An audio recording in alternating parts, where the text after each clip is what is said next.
Para iti damag negosyo, umabotan iti $3.39 billion ti personal remittances dagiti overseas Filipino workers iti Hunyo kangatuan sipo December 2025 kani mato iti 1.8% no ikumpara iti napalabas sa tawan.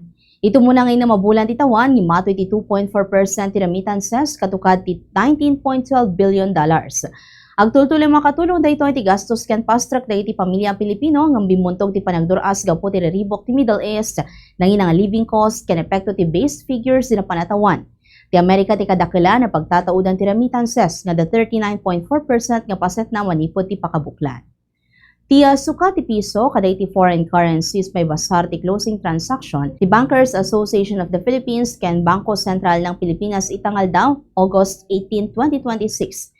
US dollar 61 pesos and 79 centavos, Singapore dollar 48 pesos and 18 centavos, Hong Kong dollar 7 pesos and 85 centavos, Euro 71 pesos and 26 centavos, ken Saudi Arabian Rial 16 pesos and 39 centavos.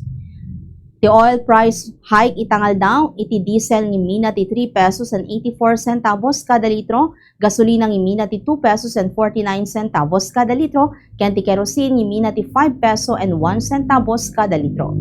Ti presyo ti produkto petrolyo ti Metro Vigan ti Caltex unleaded 85 pesos and 80 centavos, premium 87 pesos and 70 centavos, diesel 93 pesos and 30 centavos. Ti Petron ti unleaded 82 pesos and 90 centavos, premium 84 pesos, ken ti diesel 91 pesos and 20 centavos. Ti Shell ti unleaded 84 pesos and 50 centavos, premium 89 pesos and 80 centavos, ken ti diesel 93 pesos.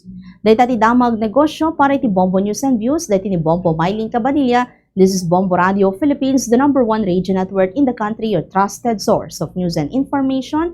Basta Radio. Bombo!